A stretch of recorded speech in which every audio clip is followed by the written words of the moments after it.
Everyone, my name is Adarsh Mishra and आप देख रहे हैं यूथ नेशन कोडर्स। आज हम लोग बात करने वाले हैं अपने लीड कोड में नई प्रॉब्लम के बारे में। तो आज की प्रॉब्लम का नाम है हमारे +1। तो +1 प्रॉब्लम हमसे क्या कह रही है, इसको एक एक करके समझते हैं। तो सबसे पहले हम लोग देखते हैं प्रॉब्लम बोल क्या रही है कि भाई हमें एक नॉन एम्प्टी एरे दी जाएगी जिसमें कुछ डिजिट पड़ी होंगी, ठीक है, और वो डिजिट रिप्रेजेंट करेंगी नॉन निगेटिव इंटीजर को। मतलब इतने लाइन पढ़ने के बाद हमें ये पता चल गया कि जितने भी एलिमेंट होंगे हमारे अंदर, मतलब हमारे एरे के अंदर, वो सारे क्या होंगे, ग्रेटर देन और ज़ीरो होंगे। ग्रेटर देन और इक्वल टू ज़ीरो कह सकते हो यहाँ पर कि भाई वो क्या होंगे, सारे पॉजिटिव होंगे, क्योंकि यहाँ पे बोला है नॉन निगेटिव इंटीजर।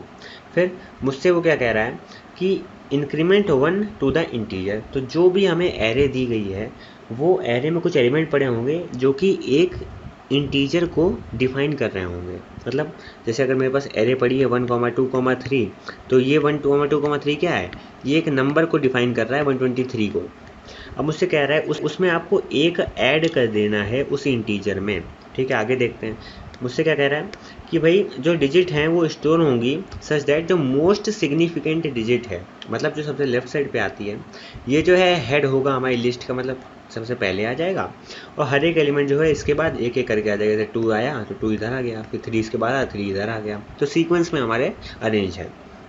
मुझसे क्या कह रहा है कि आप अज्यूम कर सकते हैं इंटीजर में कोई भी लीडिंग ज़ीरो नहीं है। मतलब ऐसा नहीं होगा कि हमारी एरे कुछ इस प्रकार की हो कि भाई यहाँ पे ज़ीरो लगा हो। जैसे कि मैं अभी आपको यहाँ पे एग्जांपल में दूँ तो कहीं ऐसा नहीं होगा कि 0, 1, 2, 3 हो। तो ये किस नंबर को बिलोंग करना चाहिए था, ये 0, 1, 2, 3 इसको बिलोंग करना चाहिए था, बट 0 से कोई नंबर की शुरुआत होती नहीं। तो वही मुझसे कह रहा है कि आप अज्यूम कर सकते हैं कि इंटीजर जो है उसमें कहीं भी लीडिंग ज़ीरोज़ नहीं है। अगर वो नंबर खुद ज़ीरो है तो उस केस में हो सकता है कि भाई एक ही एलिमेंट पड़ा हो लिस्ट में ज़ीरो, तो उसको हम ज़ीरो मान सकते हैं, ठीक है। बट ये वाला केस पॉसिबल नहीं है, ठीक है। एग्जाम्पल देख लेते हैं तो ज़्यादा समझ में आएगा। मुझसे कह रहा है 1, 2, 3 ये लिस्ट दी गई है, तो इसका नंबर क्या बन जाएगा, 123। अब इसमें मैं एक ऐड कर दूंगा तो कितना हो जाएगा, 124। और इसको दोबारा मैं लिस्ट में तोड़ दूंगा तो मेरा नंबर अलग अलग हो जाएंगे, 124 अलग अलग आ जाएगा, सिंपल। अगर मैं 4321 की बात करूं तो ये मेरा कौन सा नंबर डिफाइन करता है, 4321। इसमें मैं 1 ऐड करूंगा तो कितना हो जाएगा, 4322। अब मैं इसको तोड़ के दोबारा लिस्ट में रख दूंगा तो लिस्ट कैसी हो जाएगी, 4322, ठीक है। अगर मैं तीसरे क्वेश्चन को देखूँ, यहाँ पे पड़ा है 0, अब 0 है, अब 0 में मैं 1 ऐड करूँगा, आंसर आ जाएगा 1, और 1 को मैं लिस्ट में तोड़ के रख दूंगा तो आंसर कैसा आ जाएगा, लिस्ट के अंदर अकेला 1 पड़ा होगा। तो इसके कुछ कंस्टेंट हैं कि भाई जो डिजिट की लेंथ होगी वो 1 से लेकर 100 के बीच में होगी, और जितने भी एलिमेंट पड़े होंगे वो 0 से लेकर 9 के बीच में होंगे, सिंपल। तो अब हम लोग देख लेते हैं कि हम लोगों ने करा क्या। देखो सबसे पहला अपना काम क्या है कि हम लोग के पास कोई भी नंबर आएगा, कोई भी लिस्ट आएगी, मान लो डिजिट नाम की कोई लिस्ट है जिसमें वैल्यू पड़ी है 1432, ये पड़ा हुआ है, ठीक है। इसको चलाते हैं। अब सबसे पहला काम मेरा क्या है कि भाई जो 1432 है पहले इसको नंबर में बदल दो। अब इसको नंबर में कैसे बदलोगे कि 1432 को एक साथ कैसे लिख दें, हम ऐसे लिख दें 1432। अब हमें इस लिस्ट से इसको कन्वर्ट करना है इंटीजर में। अब इसको कैसे करोगे, तो इसके लिए हम लोग क्या करेंगे, सबसे पहले हम लोग अपने डिजिट नाम की, मतलब जो हमारी ये लिस्ट है इस पर एक एक करके लूप लगाएंगे, और जितने भी एलिमेंट पड़े हैं हमारी लिस्ट के अंदर उसको हम कन्वर्ट कर देंगे स्ट्रिंग फॉर्म में। तो अगर मैं आपसे कहूँ कि मैं अगर सिर्फ इतना कोड आपको रन करके दिखाऊँ तो इसका आंसर क्या आ जाएगा, इसका आंसर आ जाएगा, अगर मान लो कोई छोटी सी पहले लिस्ट ले लेते हैं, मान लो लिस्ट है हमारी 1, 2, 3, ठीक है। अब मुझे इसको चलाना है, और ये जो ब्लू कलर से आप देख पा रहे हो उसको अगर मैं रन करके दिखाऊं तो सारी वैल्यूज जो है वो स्ट्रिंग में बदल जाएंगी। तो हमारी लिस्ट कैसी दिखेगी, लिस्ट हमारी कुछ इस प्रकार दिखेगी कि 1 जो है कैरेक्टर फॉर्म में आ गया, 2 भी कैरेक्टर फॉर्म में आ गया, और 3 भी कैरेक्टर फॉर्म में आ गया। ये लो भाई, सिंपल ये सीन हो गया। इसको मैं यहाँ पे नीचे करके आपको दोबारा दिखा देता हूँ कि 3 भी मेरा यहाँ पे ऐसे आ गया, ठीक है। ये अब ये अब मैं इसमें यूज़ क्या कर रहा हूँ, देखो अब मैंने क्या करा, अपनी स्ट्रिंग कैरेक्टर जो है मेरे जितने भी कैरेक्टर हैं मैंने अपनी लिस्ट में रख लिए हैं।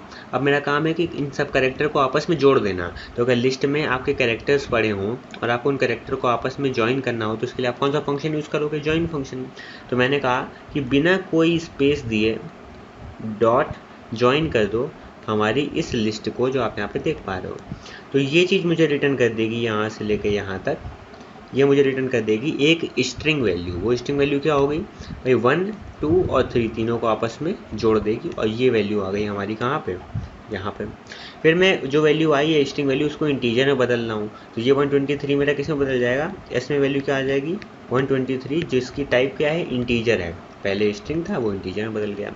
फिर मैं कह रहा हूँ एस में मैं एक बढ़ा दूंगा तो एस की वैल्यू कितनी हो गई, +1 मतलब 124। अब मेरे पास 124 है।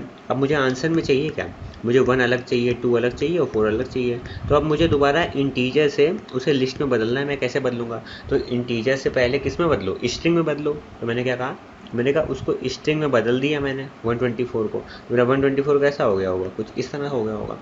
अब 124 को मुझे लिस्ट में बदलना है। कैसे बदलोगे, तो हम चाहते हैं कि कुछ इस प्रकार से आ जाए, 1 अलग आ जाए और 2 अलग आ जाए और 4 अलग आ जाए, ऐसा कुछ हो जाए। तो ये करने के लिए हम लोग क्या करेंगे कि अपनी स्ट्रिंग को लिस्ट फंक्शन के अंदर भेज देंगे, तो हमारी एक लिस्ट जनरेट हो जाएगी और इस लाइन को चलने के बाद हमें आंसर कुछ ऐसी लिस्ट दिखने लगेगी हमारी। ठीक है, उसको हमने रिजल्ट में रख दिया। तो अभी मेरी रिजल्ट कैसी है वो आपको नज़र आ रहा होगा। यहाँ पे 1, 2 और 4 रिजल्ट में हमारे पड़ा हुआ है। बड़ा ही आसान सा अभी तक हम लोगों ने इतना काम करा हुआ है। ठीक है, तो हमारी रिजल्ट में क्या पड़ा हुआ है मैंने आपको बता दिया। रिजल्ट हमारा कुछ इस प्रकार का है, ये देखो रिजल्ट ये है। अब हम लोग क्या करेंगे, अब देखो अभी रिजल्ट में कैरेक्टर्स पड़े हुए हैं, बट हमें जो आंसर चाहिए वो कैसा चाहिए, हमें आंसर चाहिए एक ऐसी लिस्ट जिसमें ये कैरेक्टर्स क्या हो, कैरेक्टर ना हो, इंटीजर वैल्यू हो। मतलब हमें कुछ ऐसी लिस्ट चाहिए 1, 2 और 4।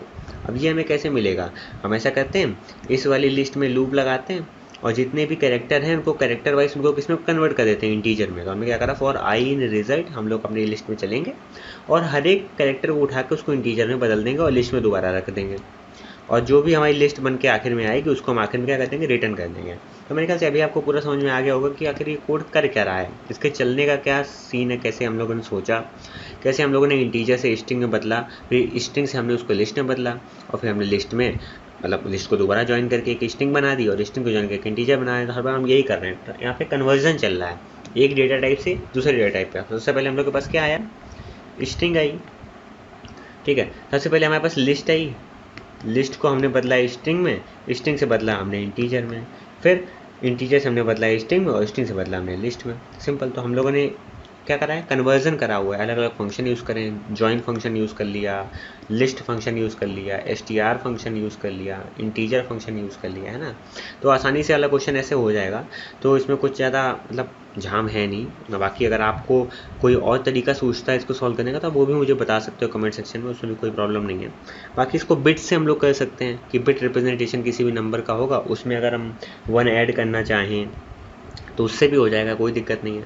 ठीक है, तो कई मतलब अप्रोच हो सकती हैं और ये उनमें से एक अप्रोच थी। अगर आपको कोई बेहतर आती हो तो आप कमेंट सेक्शन में मुझे बता सकते हैं।